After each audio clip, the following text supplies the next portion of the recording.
Hello बच्चों, हम लोग पढ़ रहे हैं नेशनलिज्म इन इंडिया और ये हमारा थर्ड लेक्चर है जिसमें हम काफी अब की बार जो होता है पढ़ने वाले हैं 1922 से 1930 के बीच में क्या क्या हुआ था। इससे पहले हम लोगों ने 1922 तक की कहानी पूरी तरीके से समझ ली है, पढ़ ली है, 2 वीडियो पढ़ चुकी है नेशनलिज्म इन इंडिया की। हाँ, अगर आप उन 2 वीडियोस को देख लेते हैं जाके तो आप मान के चलिए जो होता है आप बहुत अच्छा खासा स्कोर कर जाएंगे। मैंने बताया था ये 8 नंबर का आने वाला है, तो 8 नंबर अगर आपको लेना है तो इस टॉपिक को एकदम बेहतरीन तरीके से पढ़िएगा, इस चैप्टर को एकदम बेहतरीन तरीके से पढ़िएगा, तभी जाके आपको 8 नंबर मिलने वाला। अगर मैं जितना पढ़ा रहा हूं आप उतना सिर्फ फॉलो कर ले जाते हैं तो मैं गारंटी देता हूं आप खुद पेपर जो होता है देके आएंगे और आप मुझे कहेंगे कि 8 में से 8 नंबर जितना पढ़ाए थे एकदम सब कुछ वही आया था। मैं गारंटी देता हूं, आप मुझ पर विश्वास रखिए, मुझे पता है कि क्या क्या चीजें आने वाली हैं या फिर क्या क्या चीजें आती हैं जो है, तो आपके बुक में क्या क्या है, आपको कितना पढ़ना है, कहां क्या क्या क्या क्या बातें हैं। तो अगर आप उतना चीजें देख लेते हैं, पढ़ लेते हैं तो गारंटी लेता हूं मैं कि इससे बाहर कुछ भी नहीं जाने वाला है। तो ठीक है, तो देखो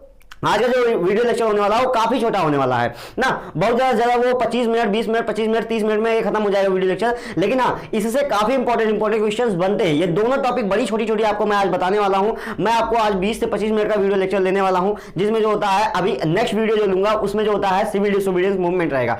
सिविल डिसोबीडियंस मूवमेंट एक बड़ी सी टॉपिक है जिसे जो होता है एक अच्छी खासी वीडियो 40 से 45 मिनट में कवर करना पड़ेगा। तो वो जो टॉपिक है वो एक बड़ी टॉपिक है, लेकिन जितना नंबर आपका वो टॉपिक देने वाला है उतना एक छोटी छोटी टॉपिक्स है कि 1922 से 1930 के बीच में क्या हुआ था और 1930 में साल्ट मार्च चला था। ये दोनों टॉपिक बड़ी इंपॉर्टेंट है। जितना नंबर आपके हर एक वीडियो लेक्चर 40 से 50 मिनट का देने वाला है उतना जो होता है ये 20 से 25 मिनट की वीडियो लेक्चर देने वाला है आपको उतना नंबर। तो आप इस वीडियो लेक्चर को इग्नोर एकदम मत करिएगा ना। तो अपने दोस्तों के पास शेयर भी कर लिया करिए वीडियोस को। अगर आपने सब्सक्राइब नहीं किया है चैनल को तो सब्सक्राइब जरूर कर लीजिएगा, क्योंकि मैं बहुत मेहनत से वीडियो डालता हूं, लाइट का आना जाना बाकी सब चीज लगी रहती है। उन सबको फेस करते हुए मैं वीडियोस आपके लिए डेली बनाता हूं, डेली डालता हूं। कभी भी ऐसा नहीं हो रहा है कि जो है वीडियो लेक्चर कभी जो है ना आए। मेरा गला भी बैठा हुआ था, अभी ठीक हो रहा थोड़ा थोड़ा, तो बीच में एक दिन वीडियो नहीं पड़ी थी, बाकी रेगुलरली वीडियोस पड़ रही हैं। तो आप मुझे जो होता है थोड़ा सा सपोर्ट करने के लिए सब्सक्राइब कर लीजिएगा, अपने दोस्तों के साथ वीडियोस को शेयर जरूर कर दीजिएगा अगर आप नहीं किए हैं तो ना। बाकी जो होता है जोड़िए लोगों को, आए सब लोग पढ़ें, मिल के पढ़ें, क्योंकि देखिए जो है शिक्षा एक ऐसी चीज होती है जिसे जितना बांटा जाए उतनी बढ़ती है। और लोगों की मदद जरूर किया करिए, लोगों की मदद जरूर किया करिए, अपने दोस्तों के पास शेयर करिए, वो भी देखेंगे। जो नहीं पढ़ सकते हैं, जिनके पास इतना पैसा नहीं है वो कहीं कोचिंग जो होता है जा पाए, तो वीडियो लेक्चर पढ़ रहे हैं, नोट्स है आपको जो होता है, नोट्स के लिए क्या करना है, नोट्स के लिए इंस्टाग्राम पे या फिर व्हाट्सएप नंबर पे मुझे मैसेज करिए।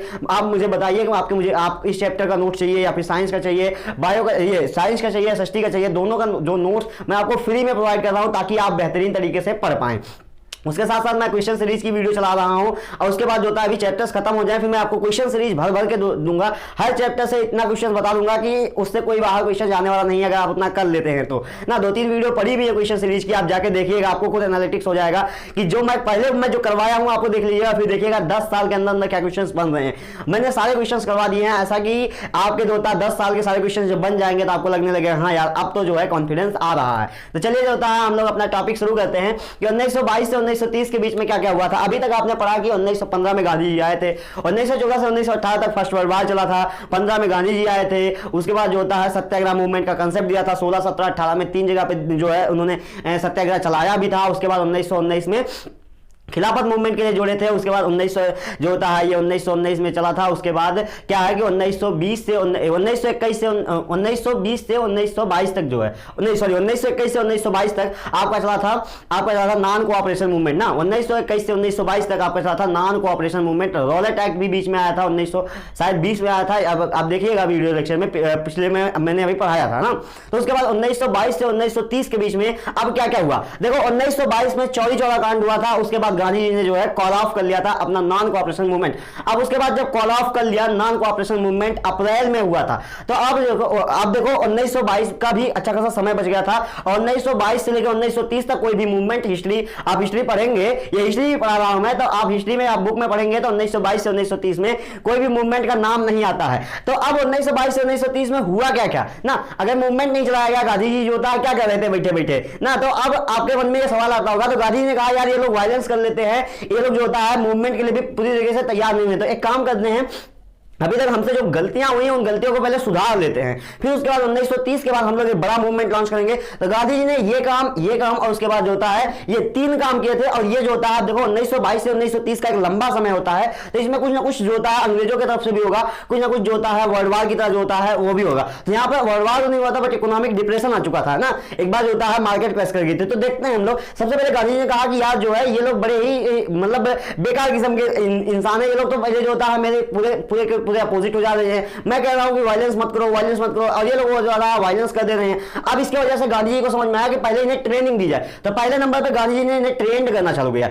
इन्हें ट्रेनिंग देना चालू किया ताकि जो होता है ये लोग अब वायलेंस ना करें। तो 1922 से 1930 के बीच में देखो बेटा, ये 5 नंबर में क्वेश्चन बन सकता है कि 1922 से 1930 के बीच में क्या क्या हुआ था ये बताइए। या फिर जो होता है ये पूछा जा सकता है पर्टिकुलरली कि इनमें से 1 नंबर के, अभी मैं आपको बताने वाला हूं यहां से 1 नंबर के क्वेश्चन किस तरीके से बनेंगे।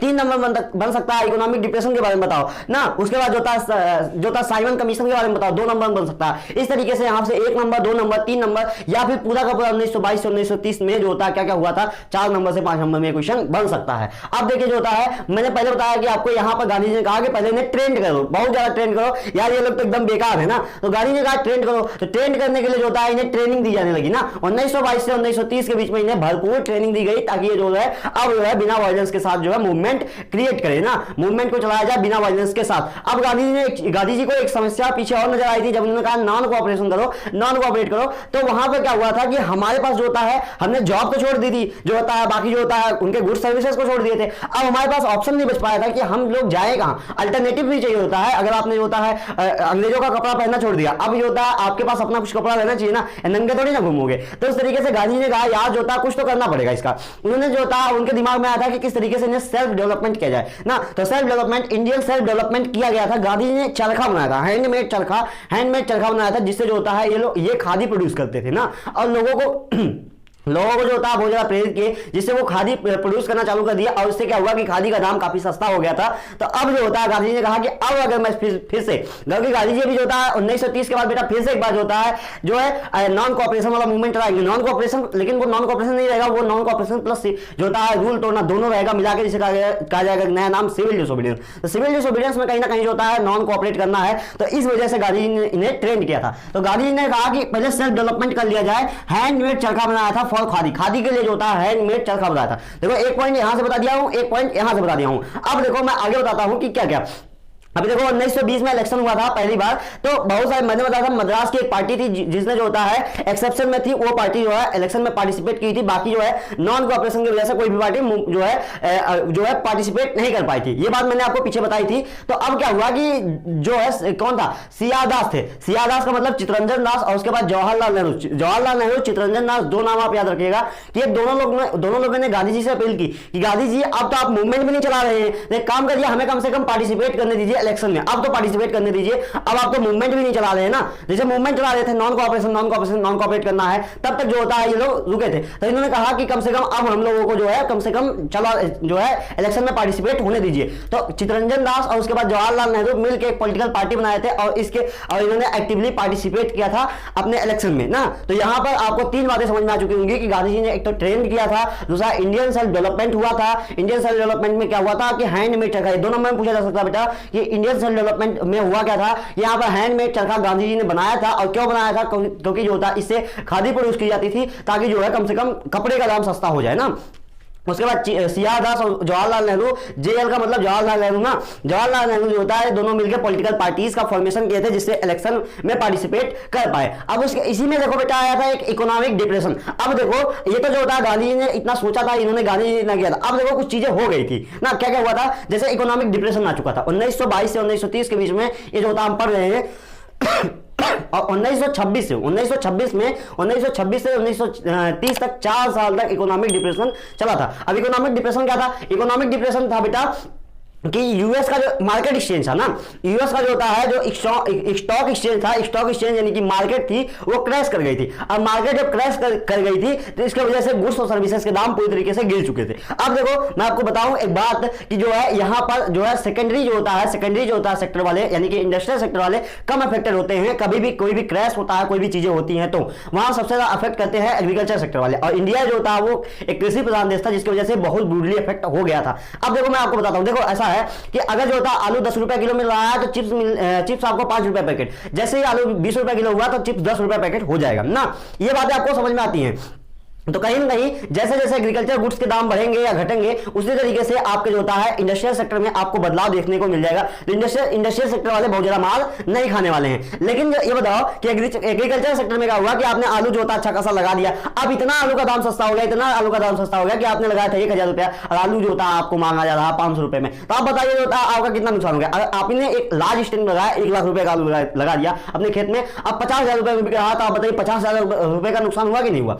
तो इस तरीके से जो होता है जो इकोनॉमिक डिप्रेशन आया था इसमें जो है एग्रीकल्चर गुड्स के एग्रीकल्चर प्राइसेस के दाम एकदम पूरी तरीके से गिर गए थे, जिसके वजह से जो बड़े बड़े फार्मर्स थे इंडिया में वो बहुत ही ब्रूटली इफेक्ट हो गए थे ना। इतना ब्रूटली इफेक्ट हो गए थे वो टैक्स नहीं पे कर पा रहे थे। देखो यहां पर क्या है, इकोनॉमिक डिप्रेशन आया था 1926 से 1930 के बीच में। यहां पर किस वजह से आया था, क्यों आया था, क्योंकि यूएसए का स्टॉक एक्सचेंज था वो क्रैश किया था। यूएसए का जो स्टॉक एक्सचेंज था वो क्रैश किया था, जिसमें एग्रीकल्चरल गुड्स पूरी तरीके से गिर चुके थे। एग्रीकल्चर गुड्स का दाम पूरी तरीके से गिर गया था और उसके बाद फार्मर्स जो थे वो इतना जो था ब्रूटली इफेक्ट हो चुके थे कि वो अपना रेवेन्यू तक नहीं पे कर पा रहे थे। तो मैंने आपको ये बातें बता दी होंगी, आपको इकोनॉमिक डिप्रेशन समझ में आ गया होगा। अब हम लोग देखते हैं इसी बीच में आया था साइमन कमीशन।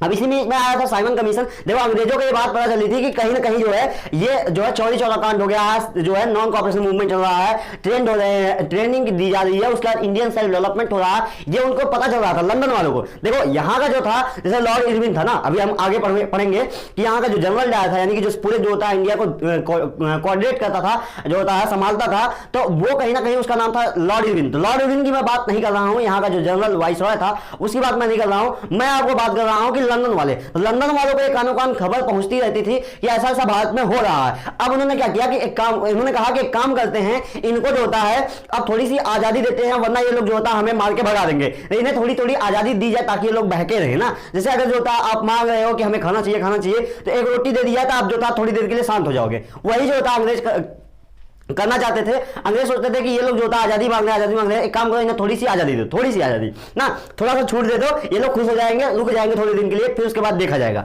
तो अंग्रेज जो होता है वही करने के लिए इन्होंने क्या किया कि एक साइमन कमीशन नाम की टीम बनाई। साइमन कमीशन, इसे क्यों नाम दिया गया, एक टीम बनाई, एक कमेटी बनाई जिसका नाम साइमन कमीशन रखा गया। अच्छा उसे जो होता है एक कमीशन बनाया, कमेटी बनाई थी, उसका नाम साइमन कमीशन क्यों रखा गया, क्योंकि उसके लीडर जो थे उस कमेटी के या फिर आप उस कमीशन का जो लीडर थे वो थे sir John Simon. Sir John Simon थे, इसीलिए इसका नाम, इस कमीशन का नाम पड़ा था साइमन कमीशन। इसका नाम पड़ा था साइमन कमीशन। आपको ये बात समझ में आ चुकी होगी। अच्छा ये क्यों बनाया गया था, अंग्रेजों ने कहा कि ये जाओ आप लोग और जो होता है कॉन्स्टिट्यूशन बना के आओ, भारत का कॉन्स्टिट्यूशन बना के आओ, ताकि जो होता है हम लोग भारत को ये कॉन्स्टिट्यूशन दे दे और वो जो होता है अपने हिसाब से फिर जो होता है अपने इसी कॉन्स्टिट्यूशन के अकॉर्डिंग वो जो होता है अपना देश रन करवाएं, हम लोग छोड़ के वहां से चले आएंगे। तो ये जो होता है अंग्रेजों की नीति थी। मैं आपको आगे बताऊंगा कि क्या करना चाहते थे वो।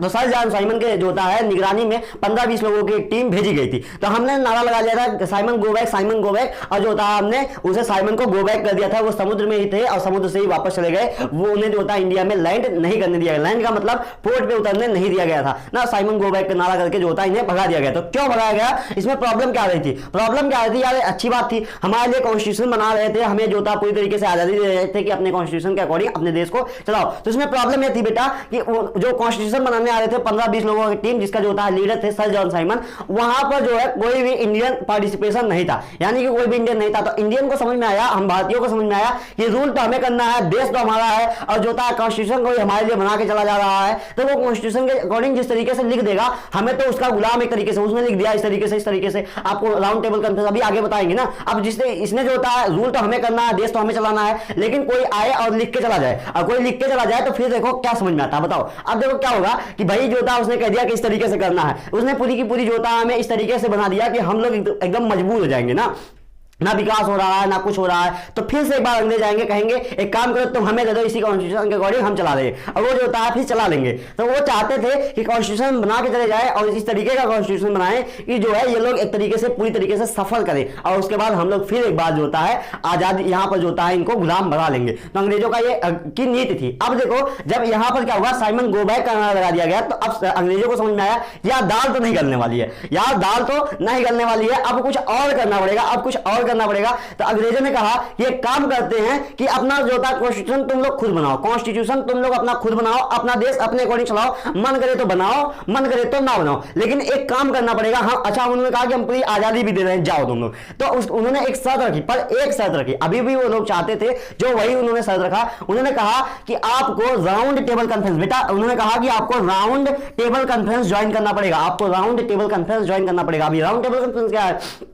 राउंड टेबल कॉन्फ्रेंस एक मीटिंग होती थी जो कि लंदन में होती थी। जैसे मान लो यहां जो होता है लंदन से जो आया था अंग्रेज, वो भी जाता था इस राउंड टेबल कॉन्फ्रेंस पे। तो उन्होंने कहा कि अंग्रेजों ने कहा कि अब जो था आपके यहां कोई भी ब्रिटिश नहीं जाएगा, आप अपने देश को अपने अकॉर्डिंग चलाओ, लेकिन एक शर्त पे, कॉन्स्टिट्यूशन बनाओ, मन करे ना बनाओ, जैसे मन करे वैसे चलाओ, लेकिन एक शर्त पे हम जो था आपको पूरी तरीके से आजादी दे देंगे कि आपको हमारा round table conference meeting join करना पड़ेगा। राउंड टेबल कॉन्फ्रेंस मीटिंग में जो जो बातें कही जाएंगी इसी तरीके से आपको अपने देश को चलाना पड़ेगा ना। जैसे उन्होंने कह दिया कि राउंड टेबल कॉन्फ्रेंस में देश से 100 करोड़ रुपया टैक्स हमें चाहिए, तो आपको 100 करोड़ रुपया लाके देना पड़ेगा, उसके बाद अपने देश को चलाते रहो, हमसे कोई मतलब नहीं है। तो ये जो है ये अंग्रेज की नीति थी कि किसी भी तरीके से इन्हें जो था बचा के रखा जाए।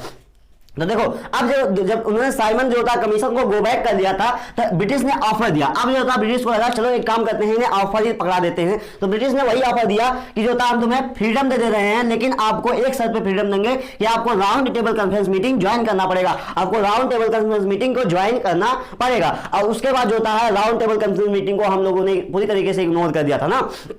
महात्मा गांधी जो था round table conference meeting join भी किए थे 1931 वाली, लेकिन जो है वो फिर उसके बाद उन्होंने भी जो होता है इसे छोड़ दिया था। बाकी इसमें दो नाम आता है, एक जवाहरलाल नेहरू, एक सुभाष चंद्र बोस।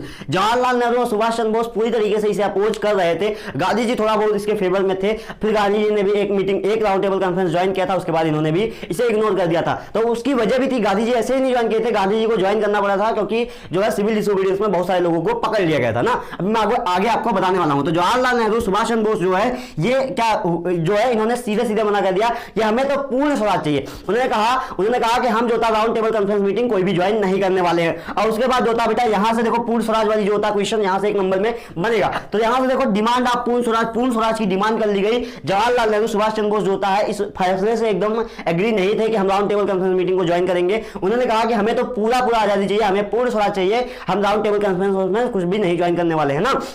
ये कब हुआ था? 1929 में 1929 में हुआ था बेटा। और जो था ये लाहौर सेशन, इसी को लाहौर सेशन कहा जाता था। आपसे पूछा जा सकता है 2 नंबर में सीधे सीधे लाहौर सेशन के बारे में बताओ। लाहौर सेशन क्या था? लाहौर सेशन 1929 में हुआ था, लाहौर में हुआ था। पाकिस्तान में जो आज पाकिस्तान का पार्ट है, तो पाकिस्तान में लाहौर में हुआ था एक सेशन जिसका नाम था जो होता है लाहौर सेशन, 1929 में हुआ था। इसमें हमने पूर्ण स्वराज की डिमांड की थी, अगेन जो होता है राउंड टेबल कॉन्फ्रेंस के। राउंड टेबल कॉन्फ्रेंस के जो ब्रिटिश ऑफर दिए थे हमें राउंड टेबल कॉन्फ्रेंस का, उसके अगेंस्ट हमने पूर्ण स्वराज की डिमांड की थी। वहां पर 2 एक्टिव नेता सुभाष चंद्र बोस और जवाहरलाल नेहरू ये पूरी तरीके से इस जो होता राउंड टेबल कॉन्फ्रेंस मीटिंग को इग्नोर कर रहे थे, यानी कि सॉरी जो होता है ये जो होता पूरी तरीके से इसे जो है नकार रहे थे, यानी कि जो था मना कर रहे थे ना।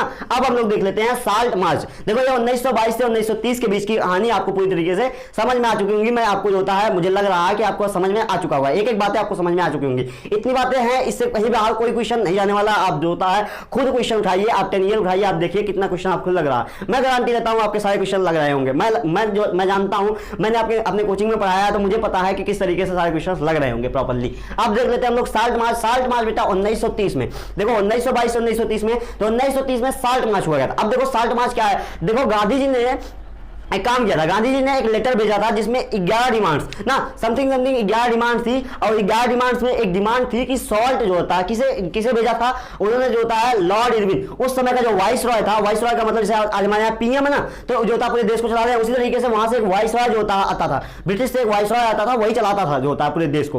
तो वहां से ब्रिटिश ने जो अपॉइंट किया था वाइस रॉय, उसका नाम था लॉर्ड इरविन। तो लॉर्ड इरविन को एक लेटर भेजा था गांधी जी ने, और उस लेटर में उन्होंने 11 डिमांड्स, अलग अलग डिमांड, टैक्स को ये वो करके अपना लिखा था। अब उसी में एक डिमांड थी जिसका नाम था साल्ट मार्च ना, सॉरी साल्ट टैक्स, उसका नाम था साल्ट टैक्स। उन्होंने कहा था कि साल्ट टैक्स हटाया जाए। साल्ट टैक्स का मतलब उन्होंने कहा कि जो साल्ट है ये नेचुरली ऑब्टेन किया जाता है, नमक जो होता है, नमक जो है ये नेचुरली बनाया जाता है, समुद्र के पानी से बनाया जाता है। तो उन्होंने कहा कि जो साल्ट पे लगने वाला टैक्स है ये कम से कम हटा दिया जाए, क्योंकि ये सबकी बेसिक नीड है ना। गांधी जी देखो गांधी जी ने जो होता है ये कहा था उसके साथ साथ उन्होंने टाइम दिया था कि अगर जो होता है ये 31 जनवरी को लेटर भेजा गया था, और उसके बाद जो है गांधी जी ने जो होता है उन्हें अप्रैल तक का टाइम दिया था, सॉरी 31 जनवरी और फरवरी तक का टाइम दिया था, फरवरी तक का ही टाइम दिया था। उसके बाद उन्होंने कहा था कि फरवरी तक मेरी डिमांड नहीं पूरी होने वाली है, तो मैं मार्च से, सॉरी जो, हाँ उन्होंने फरवरी तक का टाइम दिया था, फरवरी नहीं मार्च तक का टाइम दिया था, मार्च तक का टाइम दिया था, मार्च के शुरुआती दिन तक का टाइम दिया था। उन्होंने कहा था कि मार्च 10 मार्च के समथिंग जो होता है 14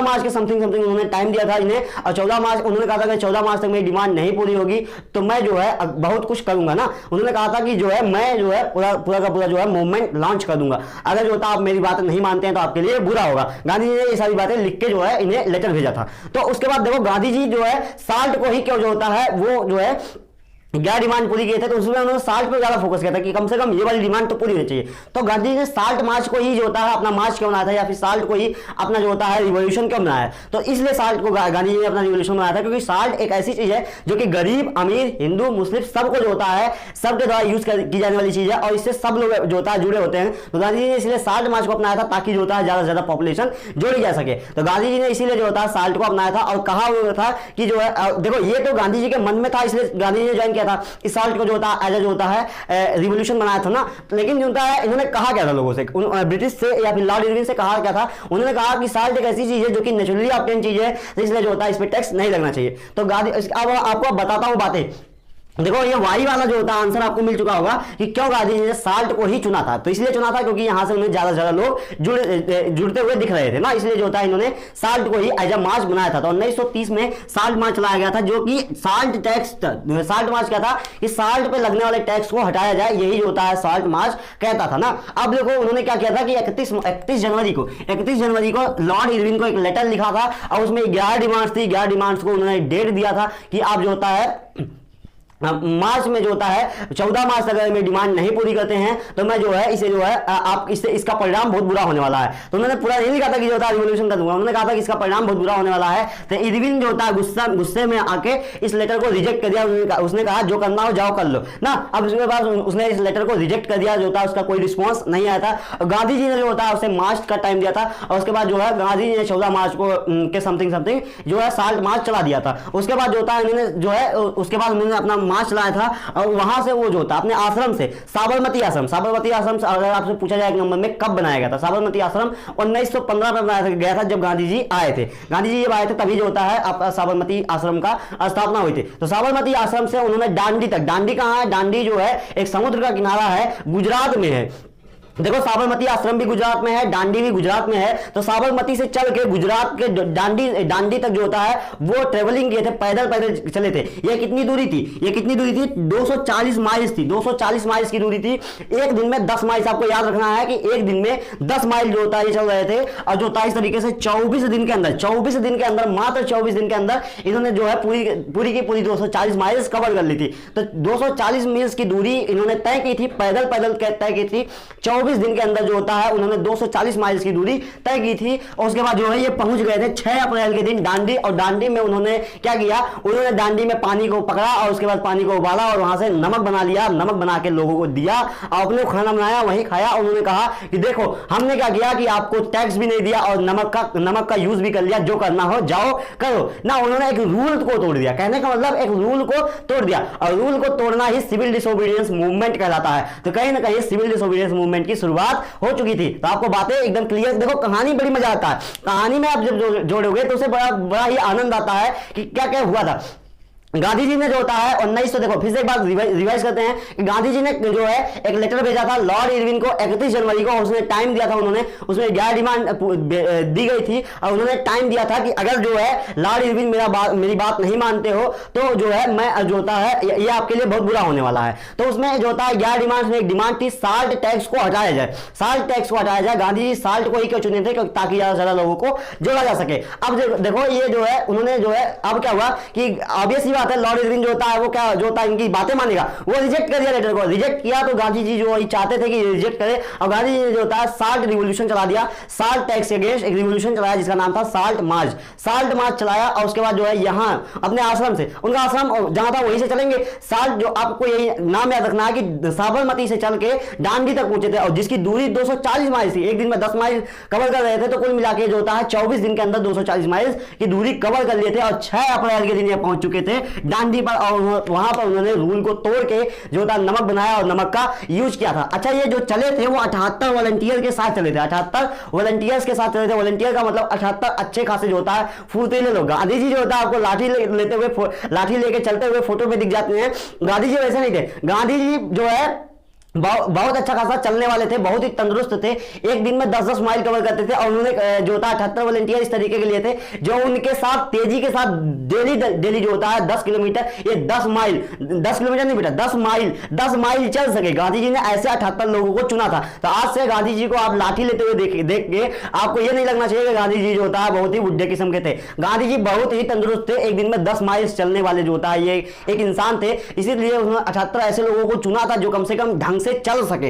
ऐसे लोगों को नहीं चुना था कि जो है जो चल नहीं सकते, ऐसे लोगों को चुना था जो बढ़िया जो होता 10 माइल डेली चल सकते हैं। तो इस तरीके से गांधी जी ने 78 वॉलंटियर्स के साथ अपनी यात्रा चालू की थी। 24 जो होता है 24 दिन के अंदर 240 माइल्स की दूरी कवर कर ली थी, और इसे दांडी मार्च भी कहा जाता है। दांडी मार्च इसलिए कहा जाता है क्योंकि यहां पर उन्होंने साबरमती से दांडी तक चला था और दांडी में जाके रूल तोड़ा था ना अपना। इसके बाद जो होता है बेटा यही बिगनिंग होती है, यही बिगनिंग हो जाती है सिविल डिसोबीडियंस मूवमेंट की। तो सिविल डिसोबीडियंस मूवमेंट की बिगनिंग कहां से हुई थी? साल्ट मार्च से हुई थी। बाद में आपको ये बात आपको समझ में आ चुकी होगी। साल्ट मार्च जो होता है is the beginning of civil disobedience movement, क्योंकि सिविल डिसोबीडियंस मूवमेंट क्या है? सिविल डिसोबीडियंस मूवमेंट का मतलब नॉन कोऑपरेट करना प्लस रूल को तोड़ना। अब दोनों को जब मिला दिया जाएगा इसे कहा जाएगा सिविल डिसोबीडियंस। तो क्या जो होता है सिविल डिसोबीडियंस का जो होता है कोई पार्ट है, ऑब्वियसली पार्ट है। साल्ट मार्च जो है ये सिविल डिसोबीडियंस मूवमेंट का एक पार्ट है। यहां से क्वेश्चन बनता है एक नंबर में कि सिविल डिसोबीडियंस मूवमेंट शुरुआत कब हुई थी? तो 6 अप्रैल के दिन हुआ था, क्योंकि 6 अप्रैल के दिन गांधी जी दांडी पहुंच के नमक जो होता है बनाए थे और नमक का यूज किया था। तो कहीं ना कहीं सिविल डिसोबीडियंस मूवमेंट किस दिन चालू हुआ था? 6 अप्रैल के दिन चालू हुआ था ना।